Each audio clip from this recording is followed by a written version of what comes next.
The Doll's Ghost by Frances Marion Crawford. It was a terrible accident, and for one moment the splendid machinery of Cranston House got out of gear and stood still. The butler emerged from the retirement in which he spent his elegant leisure. Two grooms of the chambers appeared simultaneously from opposite directions. There were actually housemaids on the grand staircase, and those who remember the facts most exactly assert that Mrs. Pringle herself positively stood upon the landing. Mrs. Pringle was the housekeeper.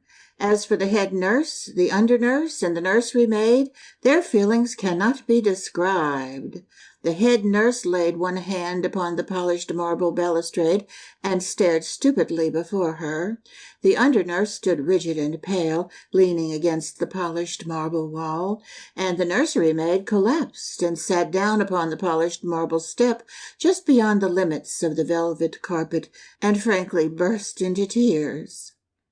The Lady Gwendolen Lancaster Douglas Scroop, youngest daughter of the 9th Duke of Cranston, and aged 6 years and 3 months, picked herself up quite alone, and sat down on the 3rd step from the foot of the grand staircase in Cranston House. "Oh!" ejaculated the butler, and he disappeared again. "Ah!" responded the grooms of the chamber, and they also went away.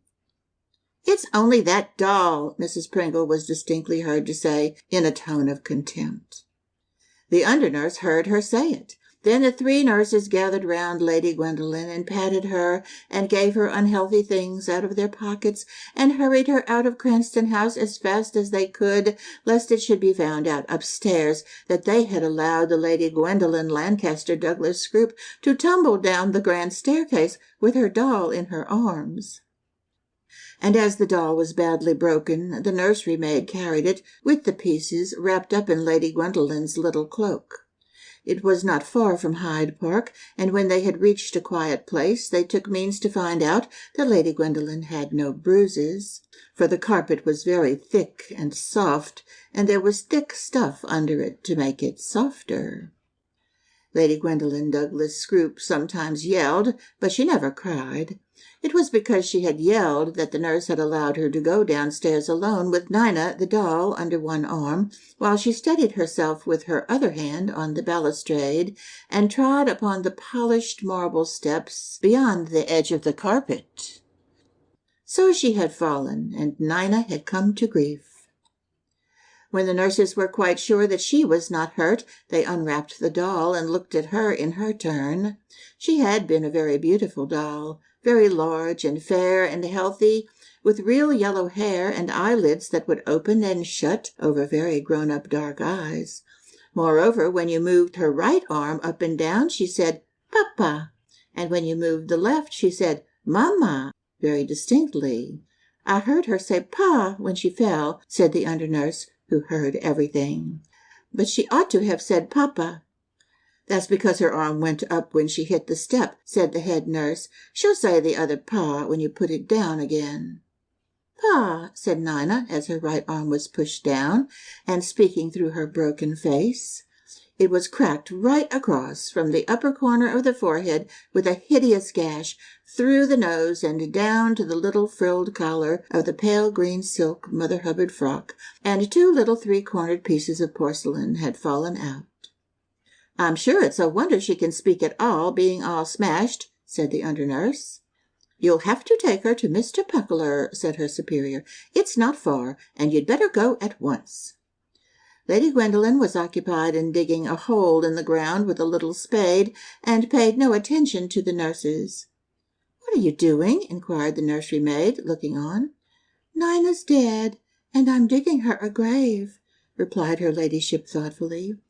"Oh, she'll come to life again, all right," said the nursery maid. The under-nurse wrapped Nina up again and departed. Fortunately, a kind soldier with very long legs and a very small cap happened to be there, and as he had nothing to do, he offered to see the under-nurse safely to Mr. Puckler's and back. Mr. Bernard Puckler and his little daughter lived in a little house in a little alley, which led out off a quiet little street not very far from Belgrave Square. He was the great doll doctor, and his extensive practice lay in the most aristocratic quarter. He mended dolls of all sizes and ages, boy dolls and girl dolls, baby dolls in long clothes, and grown-up dolls in fashionable gowns, talking dolls and dumb dolls, those that shut their eyes when they lay down, and those whose eyes had to be shut for them by means of a mysterious wire. His daughter, Elsa, was only just over 12 years old, but she was already very clever at mending dolls' clothes and at doing their hair, which is harder than you might think, though the dolls sit quite still while it is being done. Mr. Puckler had originally been a German, but he had dissolved his nationality in the ocean of London many years ago, like a great many foreigners. He still had one or two German friends, however, who came on Saturday evenings, and smoked with him and played piquet or scat with him for farthing points, and called him Herr Doctor, which seemed to please Mr. Puckler very much. He looked older than he was, for his beard was rather long and ragged, his hair was grizzled and thin, and he wore horn-rimmed spectacles. As for Elsa, she was a thin, pale child, very quiet and neat, with dark eyes and brown hair that was plaited down her back and tied with a bit of black ribbon. She mended the dolls' clothes and took the dolls back to their homes when they were quite strong again. The house was a little one, but too big for the two people who lived in it. There was a small sitting room on the street, and the workshop was at the back, and there were 3 rooms upstairs. But the father and daughter lived most of their time in the workshop because they were generally at work, even in the evenings. Mr. Puckler laid Nina on the table and looked at her a long time, till the tears began to fill his eyes behind the horn-rimmed spectacles. He was a very susceptible man, and he often fell in love with the dolls he mended, and found it hard to part with them when they had smiled at him for a few days.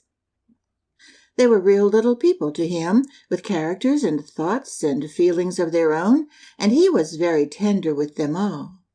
But some attracted him especially from the first, and when they were brought to him maimed and injured, their state seemed so pitiful to him that the tears came easily. You must remember that he lived among dolls during a great part of his life, and understood them. "How do you know they feel nothing?" he went on to say to Elsa. "You must be gentle with them. It costs nothing to be kind to the little beings, and perhaps it makes a difference to them." And Elsa understood him because she was a child, and she knew that she was more to him than all the dolls. He fell in love with Nina at first sight, perhaps because her beautiful brown glass eyes were something like Elsa's own, and he loved Elsa first and best, with all his heart. And besides, it was a very sorrowful case. Nina had evidently not been long in the world, for her complexion was perfect, her hair was smooth where it should be smooth, and curly where it should be curly, and her silk clothes were perfectly new. But across her face was that frightful gash, like a saber cut, deep and shadowy within, but clean and sharp on the edges. When he tenderly pressed her head to close the gaping wound, the edges made a fine grating sound that was painful to hear, and the lids of the dark eyes quivered and trembled, as though Nina were suffering dreadfully. "Poor Nina," he exclaimed sorrowfully, "but I shall not hurt you much, though you will take a long time to get strong." He always asked the names of the broken dolls when they were brought to him, and sometimes the people knew what the children called them, and told him. He liked Nina for a name, altogether, and in every way she pleased him more than any doll he had seen for many years, and he felt drawn to her, and made up his mind to make her perfectly strong and sound, no matter how much labor it might cost him. Mr. Puckler worked patiently, a little at a time, and Elsa watched him. She could do nothing for poor Nina, whose clothes needed no mending. The longer the doll doctor worked, the more fond he became of the yellow hair and the beautiful brown glass eyes. He sometimes forgot all the other dolls that were waiting to be mended, lying side by side on a shelf, and sat for an hour gazing at Nina's face, while he racked his ingenuity for some new invention by which to hide even the smallest trace of the terrible accident. She was wonderfully mended. Even he was obliged to admit that, but the scar was still visible to his keen eyes, a very fine line right across the face, downwards from right to left.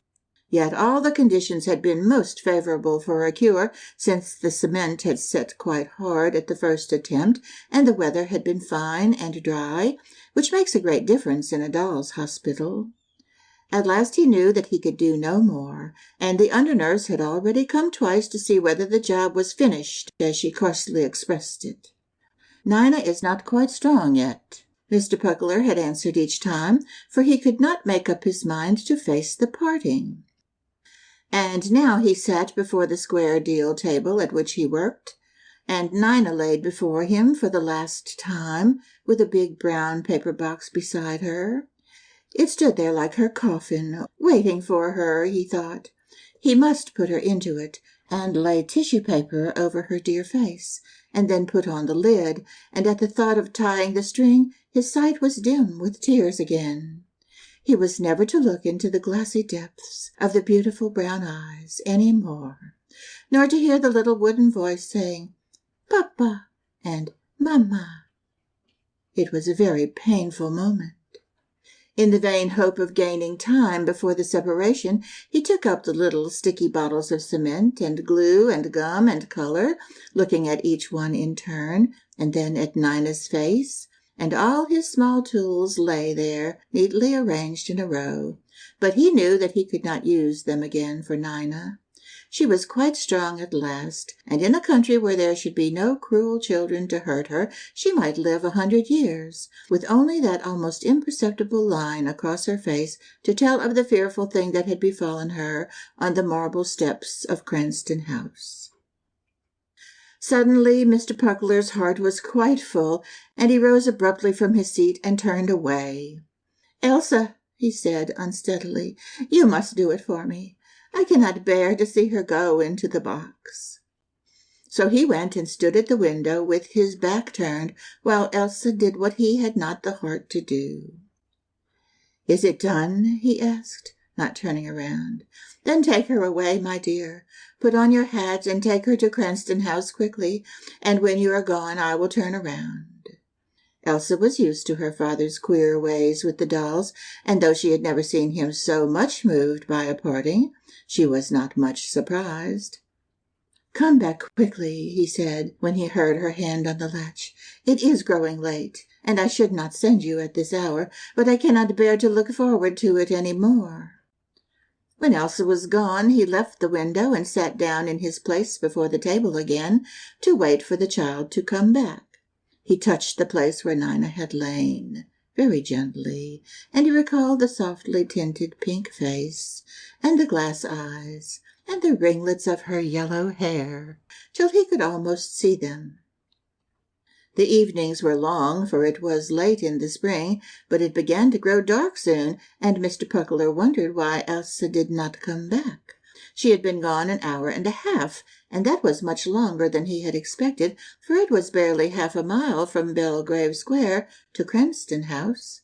He reflected that the child might have been kept waiting, but as the twilight deepened he grew anxious, and walked up and down in the dim workshop, no longer thinking of Nina, but of Elsa, his own living child whom he loved. An undefinable, disquieting sensation came upon him by fine degrees, a chilliness and a faint stirring of his thin hair, joined with a wish to be in any company rather than to be alone much longer. It was the beginning of fear. He told himself in strong German English that he was a foolish old man, and he began to feel about for the matches in the dusk. He knew just where they should be, for he always kept them in the same place, close to the little tin box that held bits of sealing wax of various colors for some kinds of mending. But somehow he could not find the matches in the gloom. Something had happened to Elsa, he was sure, and as his fear increased, he felt as though it might be allayed if he could get a light and see what time it was. Then he called himself a foolish old man again, and the sound of his own voice startled him in the dark. He could not find the matches. The window was gray still. He might see what time it was if he went close to it, and he could go and get the matches out of the cupboard afterwards. He stood back from the table to get out of the way of the chair and began to cross the board floor. Something was following him in the dark. There was a small pattering, as of tiny feet upon the boards. He stopped and listened, and the roots of his hair tingled. It was nothing. He was a foolish old man. He made 2 steps more, and he was sure that he heard the little pattering again. He turned his back to the window, leaning against the sash so that the panes began to crack, and he faced the dark. Everything was quite still, and it smelt of paste and cement and wood filings as usual. "Is that you, Elsa?" he asked, and he was surprised by the fear in his voice. There was no answer in the room, and he held up his watch and tried to make out what time it was by the gray dusk that was just not darkness. As far as he could see, it was within 2 or 3 minutes of 10 o'clock. He had been a long time alone. He was shocked and frightened for Elsa out in London so late, and he almost ran across the room to the door. As he fumbled for the latch, he distinctly heard the running of little feet after him. "Mice!" he exclaimed feebly, just as he got the door open. He shut it quickly behind him and felt as though some cold thing had settled on his back and were writhing upon him. The passage was quite dark, but he found his hat and was out in the alley in a moment, breathing more freely, and surprised to find how much light there still was in the open air. He could see the pavement clearly under his feet, and far off in the street to which the alley led, he could hear the laughter and calls of children, playing some game out of doors. He wondered how he could have been so nervous, and for an instant he thought of going back into the house to wait quietly for Elsa. But instantly he felt that nervous fright of something stealing over him again. In any case, it was better to walk up to Cranston House and ask the servants about the child. One of the women had perhaps taken a fancy to her, and was even now giving her tea and cake. He walked quickly to Belgrave Square, and then up the broad streets, listening as he went whenever there was no other sound, for the tiny footsteps. But he heard nothing, and was laughing at himself when he rang the servants' bell at the big house. Of course, the child must be there. The person who opened the door was quite an inferior person, for it was a back door, but affected the manners of the front, and stared at Mr. Pugler superciliously under the strong light. No little girl had been seen, and he knew nothing about no dolls. "She is my little girl," said Mr. Pugler tremulously, for all his anxiety was returning tenfold, "and I am afraid something has happened." The inferior person said rudely that nothing could have happened to her in that house, because she had not been there, which was a jolly good reason why.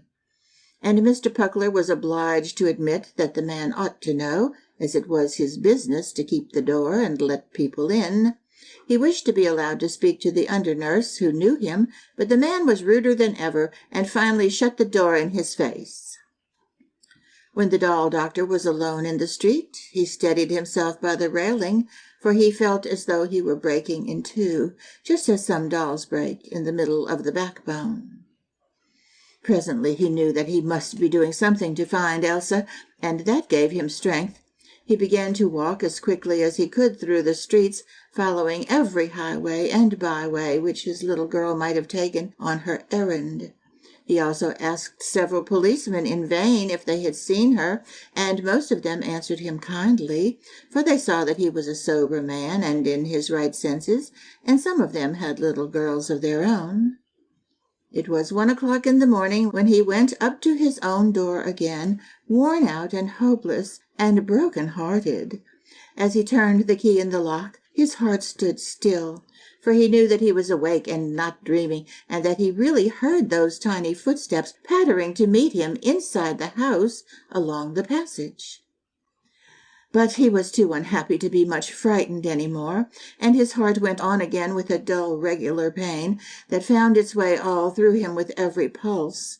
So he went in and hung up his hat in the dark, and found the matches in the cupboard and the candlestick in its place in the corner. Mr. Puckler was so much overcome and so completely worn out that he sat down in his chair before the work table and almost fainted as his face dropped forward upon his folded hands. Beside him, the solitary candle burned steadily with a low flame in the still warm air. "Elsa, Elsa," he moaned against his yellow knuckles, and that was all he could say, and it was no relief to him. On the contrary, the very sound of the name was a new and sharp pain that pierced his ears and his head and his very soul. For every time he repeated the name, it meant that little Elsa was dead, somewhere out in the streets of London in the dark. He was so terribly hurt that he did not even feel something pulling gently at the skirt of his old coat, so gently that it was like the nibbling of a tiny mouse. He might have thought that it was really a mouse if he had noticed it. "Elsa, Elsa," he groaned right against his hands. Then a cool breath stirred his thin hair, and the low flame of the one candle dropped down almost to a mere spark, not flickering as though a draught were going to blow it out, but just dropping down as if it were tired out.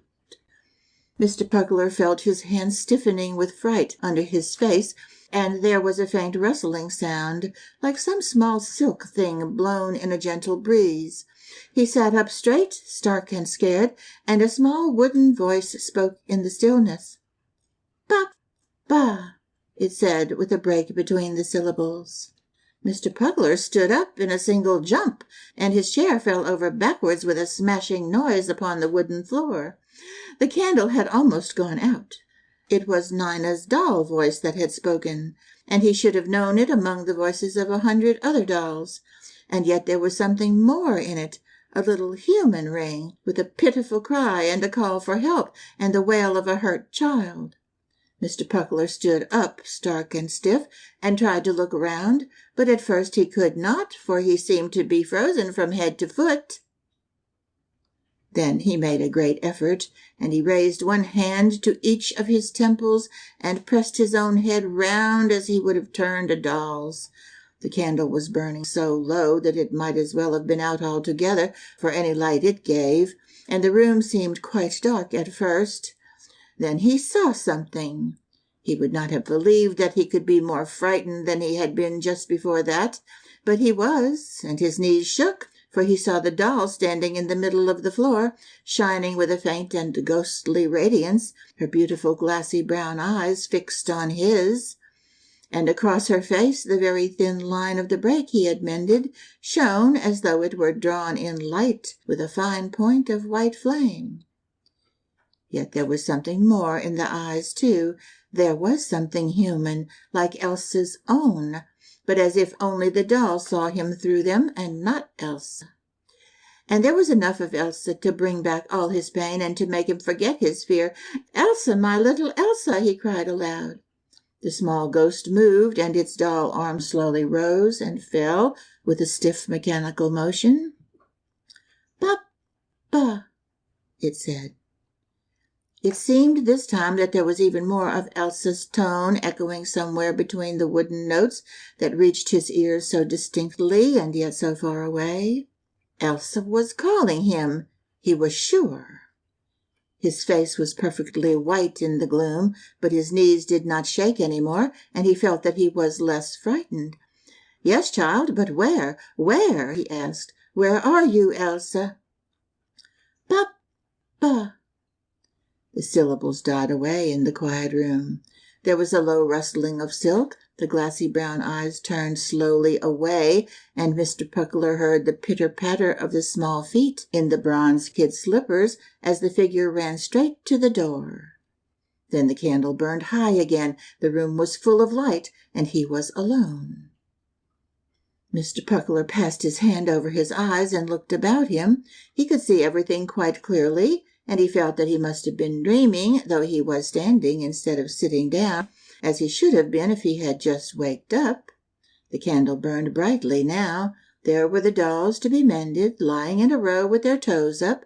The third one had lost her right shoe, and Elsa was making one.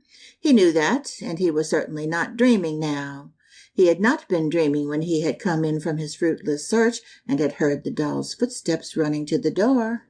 He had not fallen asleep in the chair. How could he possibly have fallen asleep when his heart was breaking?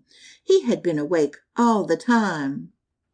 He steadied himself, set the fallen chair upon its legs, and said to himself again very emphatically that he was a foolish old man.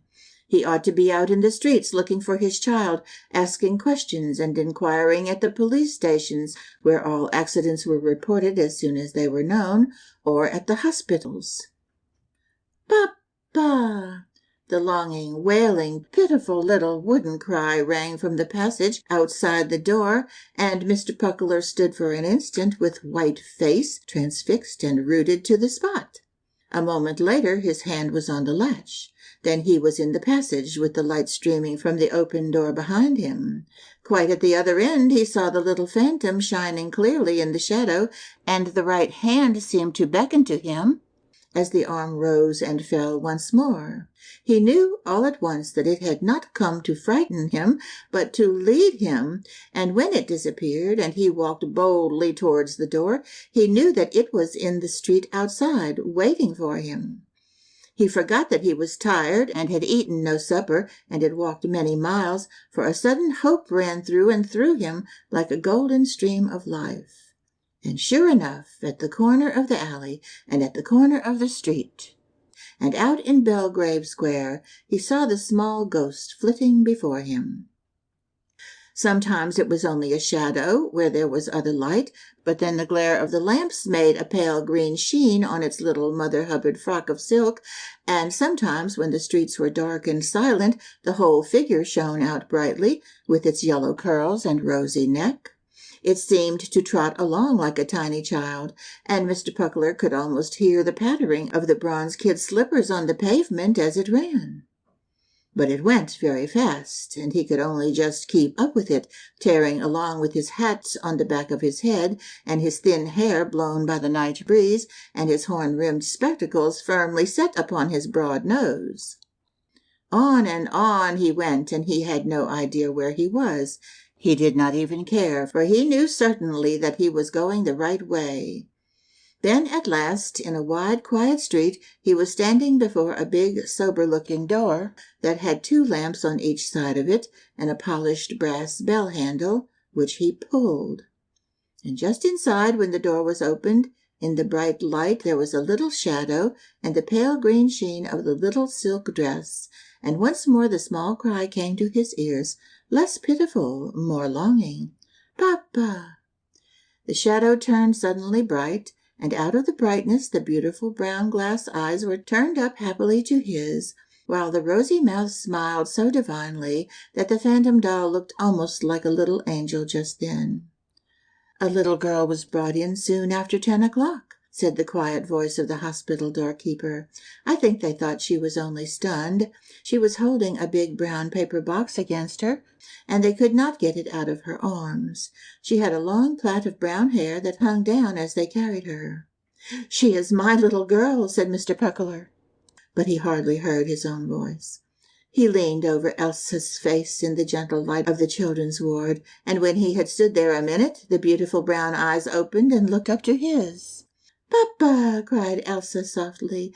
"I knew you would come." Then Mr. Puckler did not know what he did or said for a moment, and what he felt was worth all the fear and terror and despair that had almost killed him that night. But by and by Elsa was telling her story, and the nurse let her speak, for there were only 2 other children in the room, who were getting well and were sound asleep. "They were big boys with bad faces," said Elsa, "and they tried to get Nina away from me, but I held on and fought as well as I could till one of them hit me with something, and I don't remember any more, for I tumbled down, and I suppose the boys ran away, and somebody found me there. But I'm afraid Nina is all smashed."